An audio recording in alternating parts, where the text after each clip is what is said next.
Okay.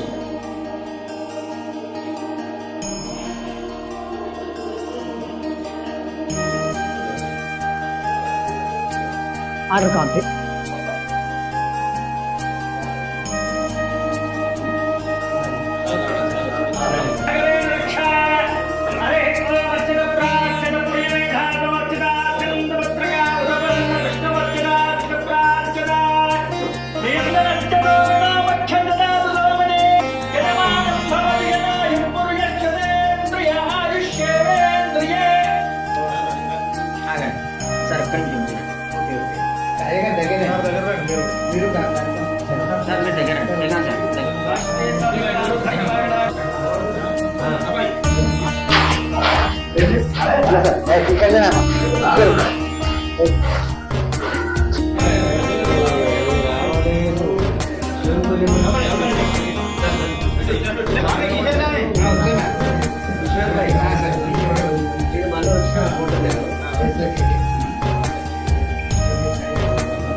నేను అనగా బూర్ల విష్ణు, శివునిపల్లి 8వ వార్డు సభ్యుని.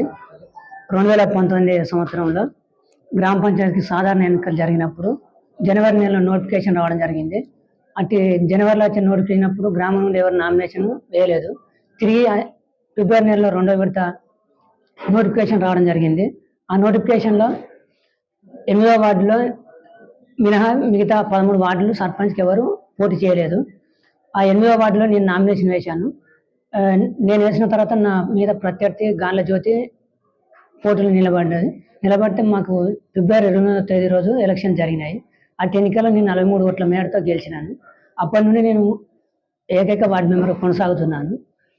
అయితే గ్రామ పంచాయతీ యాక్ట్ 2018 నూతన యాక్ట్ ప్రకారం సెక్షన్ 30(3) ప్రకారం మనకు అందులో ఏమైనా ఉన్నదంటే, ఒక గ్రామ పంచాయతీలో సర్పంచ్ కానీ ఉప సర్పంచ్ పోస్ట్ కానీ ఒక 15 రోజులకు మించి ఖాళీగా ఉండకూడదు.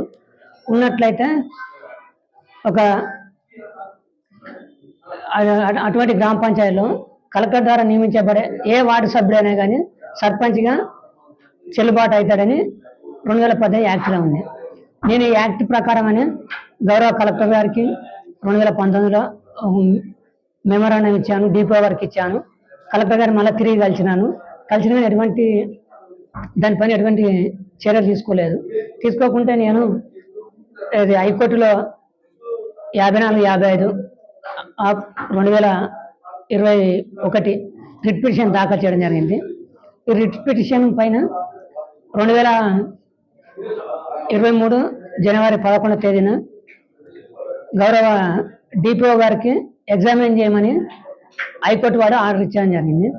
అటు ఆర్డర్ ఇచ్చినప్పుడు మా డిపిఓ గారు గ్రామ పంచాయతీ బాడీ మీన్స్ సెక్షన్ 2(14) ప్రకారం ఇద్దరికంటే ఎక్కువ ఉంటే మేము గ్రామ పంచాయతీగా పరిగణిస్తాం, ఒక సభ్యునికి మేము గ్రామ పంచాయతీ పరిగణించమని హైకోర్టు వచ్చిన ఆదేశాలను మీరు ఎగ్జామిన్ చేసి పరిశీలన చేసి మేము వేయలేకపోతున్నామని రాసిన తిరిగి నేను ఏప్రిల్ నెలలో 89/73 మళ్ళీ రిట్ పిటిషన్ దాఖలు చేయడం జరిగింది.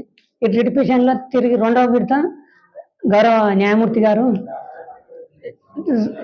సెక్షన్ 30(3) ప్రకారం ఇంప్లిమెంట్ చేసే అధికారం డిపిఓకి లేదు, కలెక్టర్ గారికి ఉన్నదని సెకండ్ సారి కలెక్టర్ గారికి ఆదేశాలు ఇవ్వడం జరిగింది. తిరిగి కలెక్టర్ గారిని కూడా నేను కలవడం జరిగింది.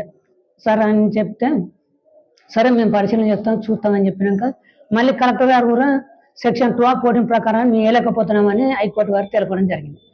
తెలిపినాక నేను తిరిగి 3వసారి రిట్ పిటిషన్ దాఖలు చేయడం జరిగింది. జూన్లో 14,667/2023 రిట్ పిటిషన్. ఆ రిట్ పిటిషన్లో మా అడ్వకేట్ గారు కోర్టులో చెప్పారు, ఒక గ్రామ పంచాయతీ సభ్యుడు గ్రామ స్వరాజ్యంకు గ్రామ పంచాయతీ పునాదులు కదా, గ్రామ పంచాయతీని మీరు గెలిచిన ఒక సభ్యుడిని ఎటువంటి ఎలక్షన్లు పెట్టకపోవడం మీ తప్పు, మళ్ళీ ఎన్నికైన సభ్యునికి ఎటువంటి పవర్లు ఇవ్వలేదు, మీకు ఒక సభ్యుడు సేవ చేస్తానని వచ్చినాక మీకు ఇచ్చడానికి ఏమి ఇబ్బంది అని మా అడ్వకేట్ గారు కూడా న్యాయమూర్తి గారి దృష్టికి తీసుకెళ్లారు. తీసుకెళ్ళినప్పుడు జడ్జి గారు కూడా సానుకూలంగా స్పందించి దేశంలో ఇటువంటి కేసు ఎక్కడ జరగలేదు అని దీనికోసమని ప్రత్యేకంగా ఈసారి ఈ అధికారులు చేర్చలేరు కదా అని డైరెక్ట్ ఇప్పుడు గౌరవ న్యాయస్థానమే మనకు 14/2023 నవంబర్ నెలలో ఆర్డర్ ఇవ్వడం జరిగింది. ఇట్టి ఆర్డర్ కాపీ మొన్న 14వ తేదీన మన చేతికి రావడం జరిగింది. వచ్చినాక కలెక్టర్ గారిని కలిసినాక మొన్న 8వ తేదీ రోజు ఎలక్షన్ కోడ్ ఉంది కదా, తర్వాత ఇస్తాం మీకు అని చెప్పి ఆర్డర్ ఇవ్వడం జరిగింది. ఇది నా యొక్క జడ్జిమెంట్ కాపీ. ఆర్డర్ ఇచ్చినప్పుడు ఏమని చెప్పారంటే అందులో క్లియర్గా మెన్షన్ చేసిండు జడ్జి గారు, until elected new sarpanch and ఉప సర్పంచ్, కొత్త గ్రామ పంచాయతీ సర్పంచ్ ఉప సర్పంచ్ ఎన్నికయ్యే వరకు నీకు ఈ పవర్లో కొనసాగుతావు. డిఎల్పో గారికి నాకు ఇద్దరు కలిసి జైన్ చెక్ పవర్ ఇవ్వడం జరిగింది. అయితే ఇటుది అరుదుగా జరిగిన సంఘటన అని దీన్ని ఢిల్లీ లా అఫైర్ మినిస్టర్ వారికి కూడా పంపడం జరిగింది. లా లైబ్రరీ మన హైదరాబాద్ హైకోర్టు కూడా పంపడం జరిగింది. నన్ను ఈ యొక్క నామినేషన్ వేసినప్పటి నుంచి ఇప్పటి వరకు అని ప్రతి ఏ విషయంలో అయినా కానీ సహకరించిన మీ ప్రింట్ ఎలక్ట్రానిక్ మీడియా మిత్రులందరికీ, నన్ను ఓట్లేసి గెలిపించిన నా వార్డు ప్రజలకు కానీ, నేను ఒక వార్డు సభ్యుడు అయినా కానీ ఊళ్ళో ప్రతి ఒక్కరు నన్ను మా వార్డు సభ్యులాగానే ఊరు నన్ను సర్పంచ్ లాగానే గుర్తించేది. అలానే నాకు గౌరవ మర్యాదలు ఇచ్చేది. నేను కూడా ఈ నా యొక్క 4.5 సంవత్సరాల పీరియడ్లో కూడా జనం దగ్గర ఎటువంటి నా శాయశక్తిలో నేను కృషి చేశాను. నా శాయశక్తి మించి కూడా కృషి చేశాను ఏది గ్రామ పంచాయతీ అభివృద్ధి కావాలని.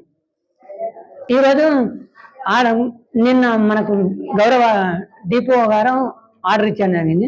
ఈ ఆర్డర్ ప్రకారం ఈరోజు నేను ఛార్జ్ తీసుకున్నాను. Order copy